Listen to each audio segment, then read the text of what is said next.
"Get out of here, you're not my son," Father shouted, pointing at the door, his eyes bloodshot, as if I were a stranger trespassing in this house.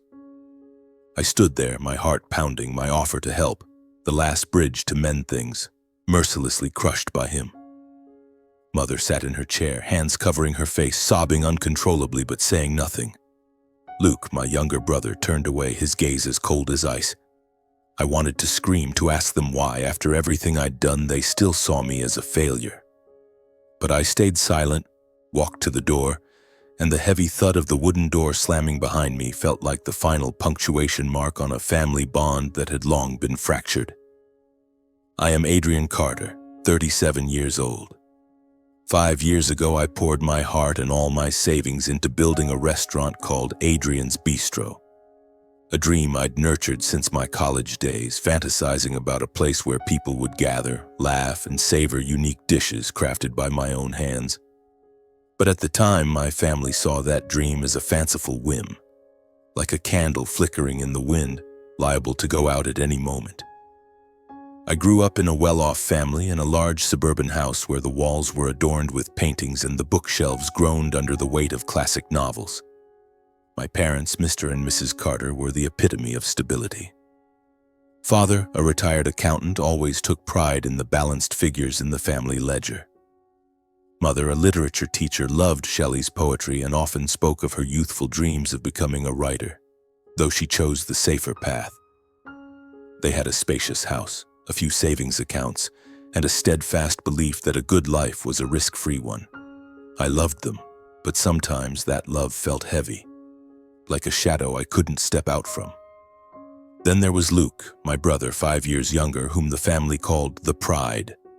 Luke was the sales director of a major corporation, going to work in crisp suits, driving a sleek BMW, and always regaling us with stories of million-dollar deals. He was smart, charismatic, and had a knack for earning people's trust.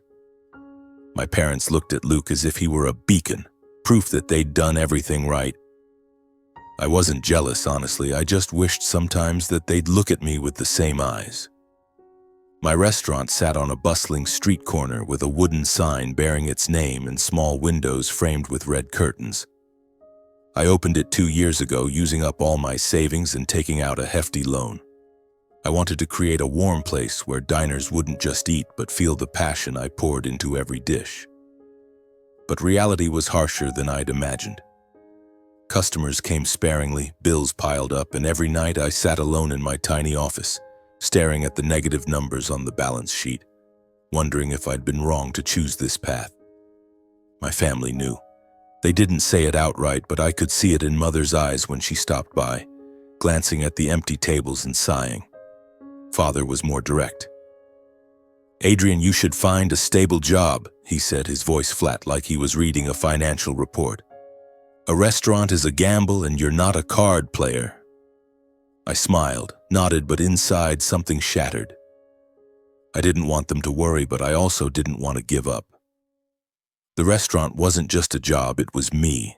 The sleepless nights crafting menus, the joy of seeing a customer smile because of a dish I'd made. Luke was different. He didn't criticize, but he didn't support me either.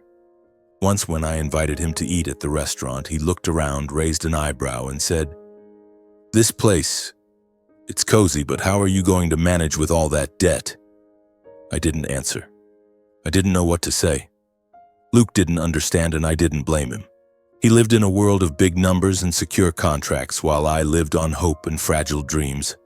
The tension became more apparent that Christmas afternoon. My parents called me to the house, saying there was something important to discuss. I went, bringing a bottle of wine from the restaurant, hoping to lighten the mood. The house was the same as ever. The smell of polished wood, the warm glow of yellow lights, and the family portrait above the fireplace where Luke and I, as kids, smiled brightly beside our parents. But the atmosphere that day was different. Father sat at the head of the table, hands clasped tightly. Mother avoided my gaze, and Luke quietly sipped his coffee. "Adrian," Father began, his voice low, "we need to talk about the future, about the family's assets." I nodded, my heart racing, though I didn't yet grasp what was coming. He continued, Your mother and I have thought long and hard. We want to protect what we've built, the house, the savings, everything. But with your situation, with the restaurant and the debt," he paused as if the words were heavy for him too. "We're not sure you can manage it well." I felt the blood rush to my face, not out of anger, but from a sharp, piercing pain. "What do you mean?" I asked, though I was starting to guess. Mother spoke up, her voice trembling. "Adrian, sweetheart, we just want what's best. Luke has a stable job. He knows how to preserve things. If we divide the assets and your restaurant fails, then—" Father cut in, his voice firm this time, unwavering. "Your mother and I have decided. We won't be leaving the assets to you. The house, the savings, everything will go to Luke." I blinked as if I'd been slapped. He went on, "You're in debt. Your restaurant is a failing gamble. I can't let you squander what your mother and I spent our lives building on a dream that isn't real. When you have a more stable job, we'll reconsider." My chest tightened, as if the air had been sucked out of the room. I wanted to scream, to tell them that the restaurant was my soul, that I would succeed. But the words caught in my throat. I looked at Luke, hoping he'd say something, but he stayed silent, his eyes fixed on the table. The pain welled up, not anger, but a deep sadness, like being rejected by the people I loved most. I took a deep breath, nodded, and said, my voice hoarse, "I understand." No arguments, no defenses, because I knew words wouldn't change anything. That night I drove home, the bottle of wine still unopened in the trunk. The streets were foggy and I felt like I was drifting through a dream with no way out. I didn't blame my parents or Luke. They were just doing what they thought was right. But the pain lingered like a cut that didn't bleed but throbbed. I told myself I would prove them wrong, not out of revenge but to show them and to convince myself that I was strong enough to stand on my own. Outside, the air was bitterly cold, my breath forming clouds in the night. Their words, "We won't leave the assets to you. We don't believe you can do it," cut into my heart like daggers, but I didn't cry. I couldn't let myself be weak. I walked step by step toward the restaurant, the only place where I felt I belonged. In the darkness, the sign Adrian's Bistro glowed faintly under the streetlight, but to me it was a flame I had to keep burning. Inside, I turned on the lights and sat at the old wooden table in the corner. The warm golden light illuminated the walls I'd painted myself, the chairs I'd chosen one by one. This restaurant wasn't just a job. It was the dream I'd bet everything on, my savings, my time, my self-respect. My parents might not believe in me. Luke might not understand me, but I believed in myself. Or at least, I had to try to believe. The days that followed were a blur of relentless work. I woke up at 4 in the morning, went to the market for fresh ingredients, cooked all day, and stayed up past midnight crunching numbers. But the pressure didn't just come from the work. The bank sent debt notices like clockwork, one every week, harsh reminders that I was teetering on the edge. The red numbers in the ledger, the calls from creditors, the ping of emails on my phone. It was all a grim, unending symphony. On quiet evenings, when the restaurant had only a handful of customers, I stood behind the counter, staring at the empty tables, wondering if my parents were right, if I was chasing a meaningless dream. One winter night, with only a few $100s left in my account, a letter from the bank arrived, demanding $5,000 within 10 days, or they'd seize the restaurant. I sat in my tiny office, hands trembling, staring at the letter like it was a death sentence. I'd cut every expense, worked myself to exhaustion, but it still wasn't enough. In a moment of desperation, I picked up the phone and called my father. I didn't want to do it, but I had no choice. The phone rang and his voice came through as cold as ever. "Adrian, it's late. What's wrong?" "Dad," I said, my voice hoarse, "I'm in trouble. The bank, they're demanding $5,000. If I don't pay, they'll take the restaurant. I just need to borrow this amount. I'll pay you back, I swear." I paused, hoping for a shred of warmth, a flicker of trust. But he was silent, then replied, his voice hard as stone.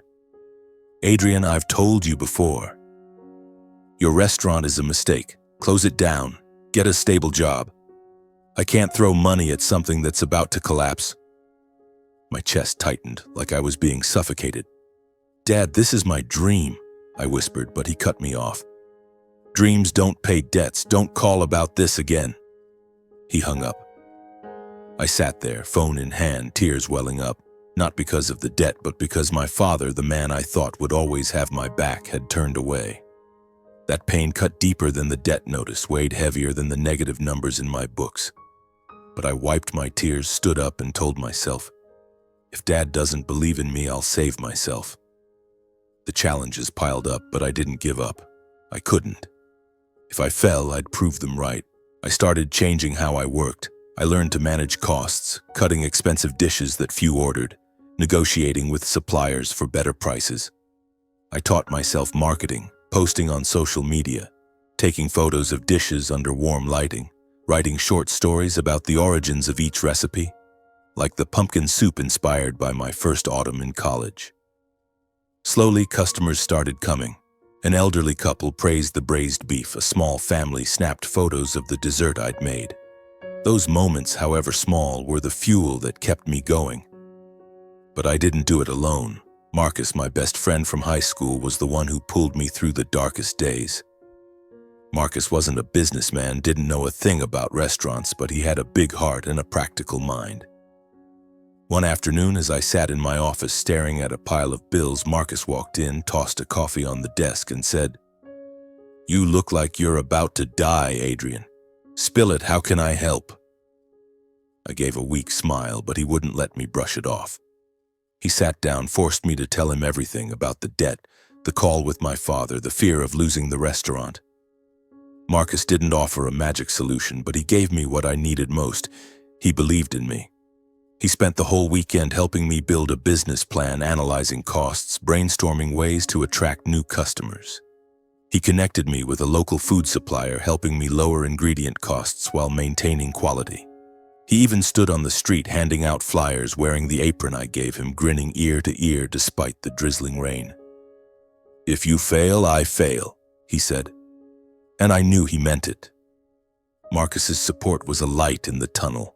I scrambled to pay the $5,000 debt, borrowing a small amount from another friend and working extra night shifts to make up the rest. I started seeing results. A social media post about my special spaghetti dish went viral, drawing crowds to the restaurant over the weekend. A local food critic stopped by, writing a glowing review of my grilled salmon, calling it a story told through flavor. Customers increased, revenue grew, and for the first time in 2 years, I paid off the major debts. I stood in the kitchen watching my small team, 2 chefs, 3 waitstaff, work in sync, and felt a pride I'd never known. 2 years later, on a summer evening, I stood outside the restaurant watching a line of people waiting for a table. Adrian's Bistro was no longer a fragile dream. It was alive, real, and proof that I wasn't a failure. I paid off the debts, and more than that, I started dreaming bigger. I wanted to open a second restaurant, not just to prove something to my family, but to show myself I could go further. I called Marcus, sharing the idea. He laughed loudly over the phone. "You're crazy, but I love it. Go for it, Adrian, I'm right here." I hung up, looked up at the star-filled sky, and thought of my parents, of Luke, of that call with my father. They still hadn't called, hadn't visited. The pain was still there, but it no longer weighed me down. I'd found strength within myself, and though the road ahead was long, I knew I wasn't walking it alone.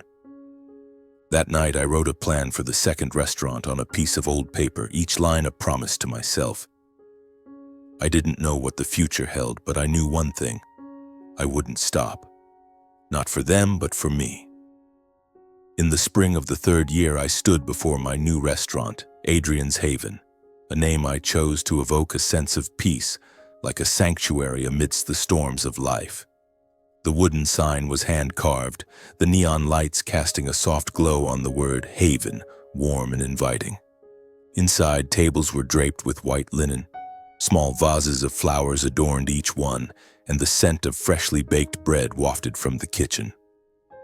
This was the milestone I'd dreamed of during long nights of calculations and exhausting days at the stove. The second restaurant wasn't just a step forward, it was a declaration. I had done it, despite everything.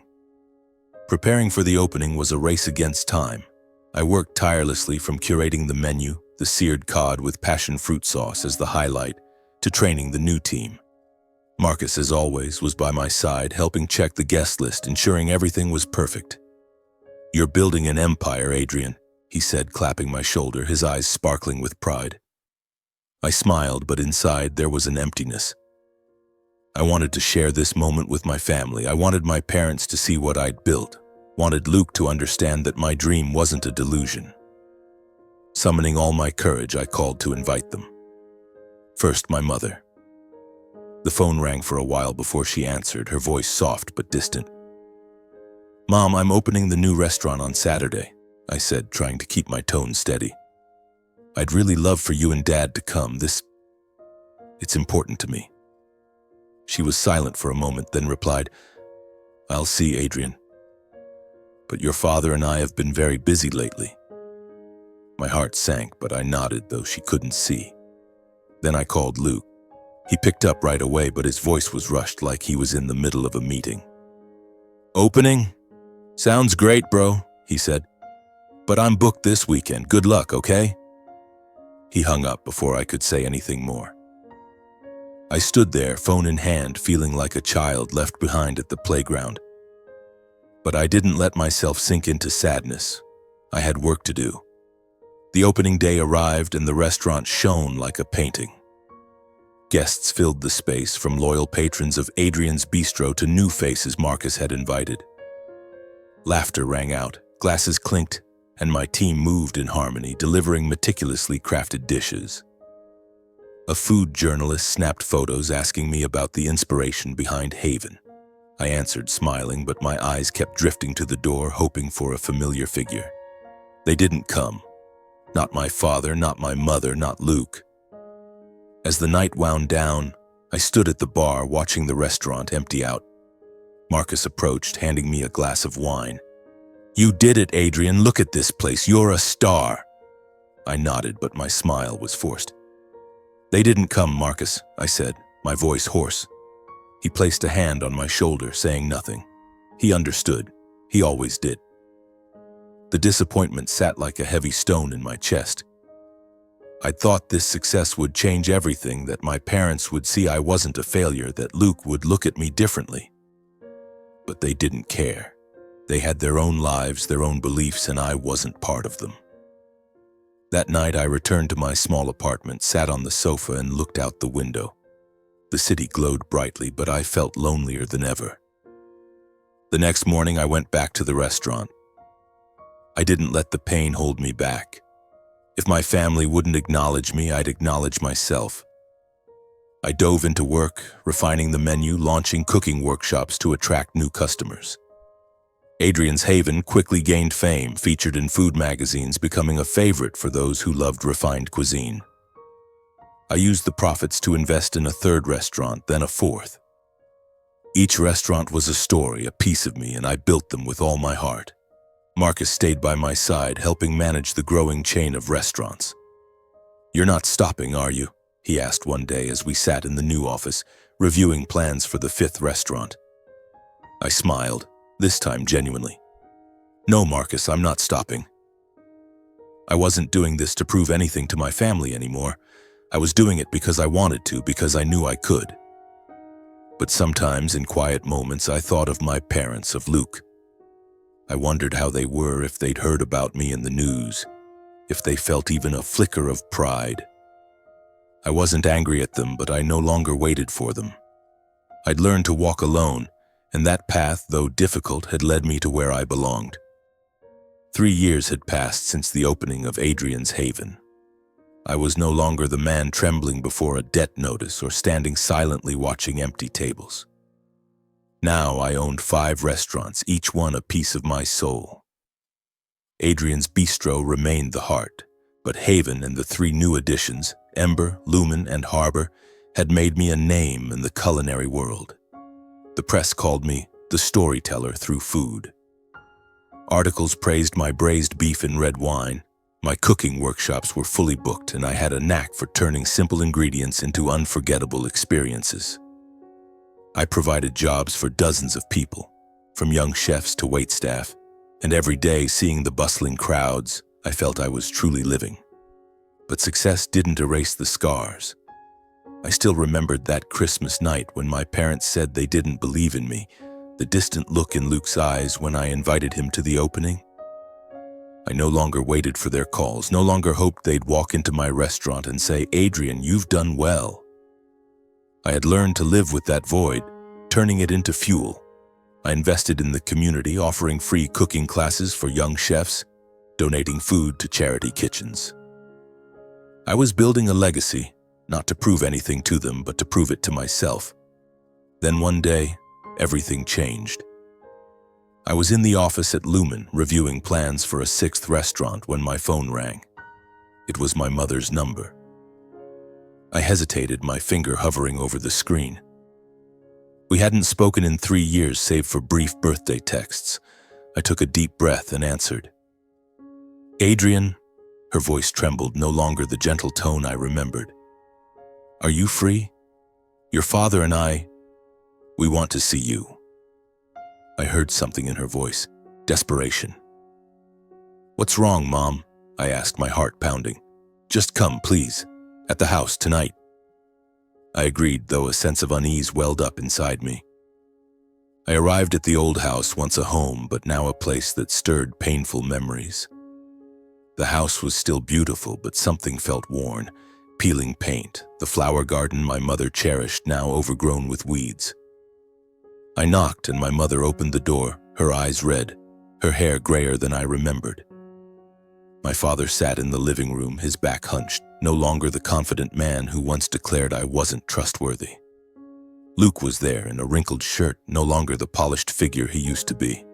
No one greeted me with a smile. "Adrian," my father began, his voice hoarse, "we're in trouble." He paused as if the words pained him. My mother continued, "Luke's company, it went bankrupt. He borrowed money to start a new venture, but it failed. We've used up all our savings, mortgaged the house. Now, we have nothing." Luke bowed his head, his hands clenched.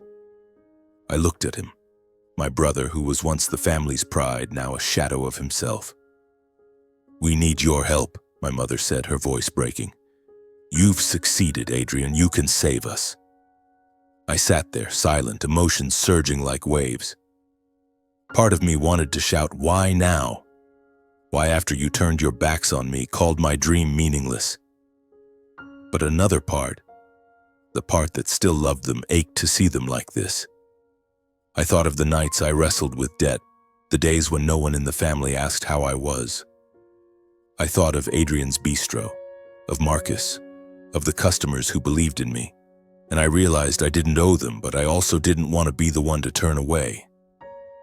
"I'll help," I said, my voice calm though my heart raced. "But there's a condition." They looked at me, their eyes a mix of hope and skepticism.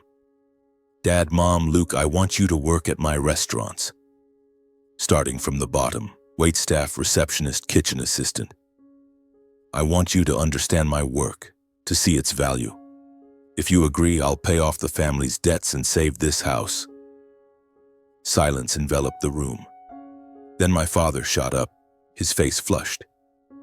"Waitstaff? Who do you think I am, Adrian?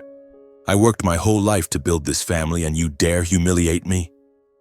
My mother grabbed his hand, but she too looked at me with anger in her eyes. "You're ungrateful," she said, her voice trembling. "We raised you, and now you want us to do menial jobs?" Luke, speaking for the first time, growled, "Who do you think you are, Adrian?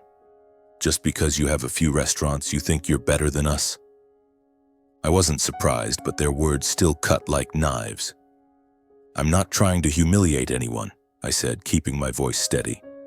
"I just want you to see what I've been through, what I've built. If you don't want to, I won't force you, but I won't give money if you don't change." My father pointed at the door. "Get out!" he shouted. "You're not my son!" My mother cried, but didn't stop him. Luke turned away as if I didn't exist. I stood, walked to the door, and didn't look back. My father's words echoed in my mind, but I didn't let them drag me down. I drove back to Haven, stepped into the kitchen where the scent of herbs and the sizzle of pans welcomed me. I stood there in the space I'd created and felt an odd sense of peace. I had given them a chance, but they chose to refuse. That wasn't my fault. The next day I returned to work. I opened another restaurant, Beacon, and continued my community projects. I didn't think much about my family anymore. Not because I didn't love them, but because I had learned to love myself. I had overcome their rejections, the lonely nights, and now I knew I was strong enough to keep going no matter where the path led. The day my father pointed at the door and told me to get out, I thought it would be a wound that never healed. His words, "You're not my son," echoed in my mind like a mournful song, but they didn't destroy me. I had once feared losing my family, terrified that without them I'd be lost. But as I walked out that door, I realized something. I didn't need them to define me. I was Adrian Carter, the man who built 5 restaurants from nothing, who turned dreams into reality, and I wasn't going to stop. That same night, I returned to Adrian's Haven, standing in the kitchen where the scent of herbs and the sizzle of pans greeted me like an old friend. I picked up a knife, chopped onions, and let the tears fall, not from pain, but because I needed to release the emotions. I wasn't angry at my parents or Luke. I was sad, but that sadness was no longer a burden. It was part of me, like the scar on my hand from the time I burned a salmon dish in the early days of the restaurant. That scar reminded me I had fought, and I had won. In the months that followed, I threw myself into work with a renewed energy. I opened my 6th restaurant, Beacon, a warm space with red brick walls and a menu that told the story of my journey. From the pumpkin soup of my struggling days to the now famous braised beef in red wine. Beacon was more than a restaurant.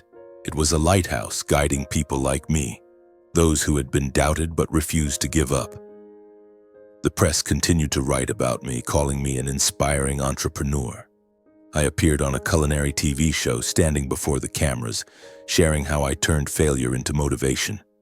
I smiled, talked about Marcus, about the sleepless nights, but I didn't mention my family. Not because I hated them, but because my story was now my own. I invested more in the community.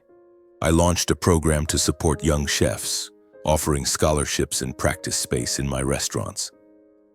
I remembered the loneliness of starting out when no one believed in me, and I didn't want anyone else to feel that way.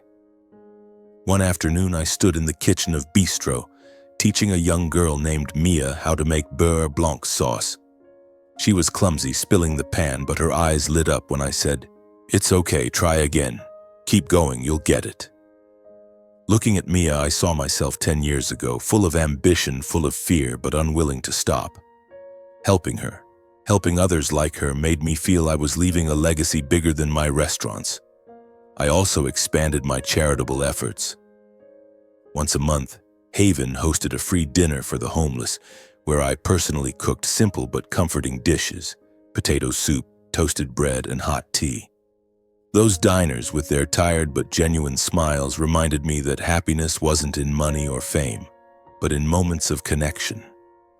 Marcus, always by my side, would tease, "You're turning your restaurant into a community kitchen, Adrian." I'd laugh, "So what? This is my home and I want to share it." In quiet moments, I thought about my family. I didn't call them and they didn't reach out. I heard through the grapevine that Luke had moved away, taking odd jobs to get by. My parents sold the house and moved to a small apartment. I didn't know the details, and part of me didn't want to. Not because I was cold, but because I had learned to let go. I still loved them. That love would never fade, despite the pain they'd caused. But I no longer let that love bind me. I had forgiven them, not because they deserved it, but because I needed to be free. Forgiveness didn't mean forgetting. I still remembered my mother's disappointed gaze at my empty restaurant, my father's voice saying I'd squander their legacy, the way Luke turned away when I needed him most. Those memories were part of me, but they didn't define me. They were lessons, teaching me that family isn't always the ones who support you most. Sometimes family is the ones you choose, like Marcus, who stood by me through every storm. like my restaurant team who believed in my dream, like the customers who made my work feel meaningful. One winter evening, I stood before my newest restaurant, Aurora, the golden lights illuminating the carved sign. The crowd was lively, laughter spilled through the windows, and the scent of baked apple pie filled the air. I wore a thin coat, my breath forming clouds, but my heart was warm. I looked into the restaurant, seeing Mia at the counter, confidently greeting guests.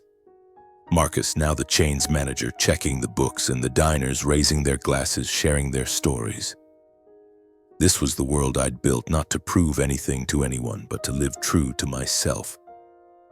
I pulled out my phone, opening an old photo, the family portrait above the fireplace where Luke and I were young, our parents smiling. I looked at it, feeling a faint pang, but no longer pain. I put the phone away, looked up at the star-filled sky. The city pulsed, vibrant and endless, and I knew I was part of it. I had overcome every challenge, not just to prove something to my family, but to affirm my own worth. I stepped into Aurora, blending into the crowd. A customer called out, complimenting the dessert. I smiled, thanked them, and returned to the kitchen. The knife in my hand moved lightly, rhythmically, like a song. I was no longer the man afraid of failure, afraid of rejection. I was Adrian, and I had found where I belonged.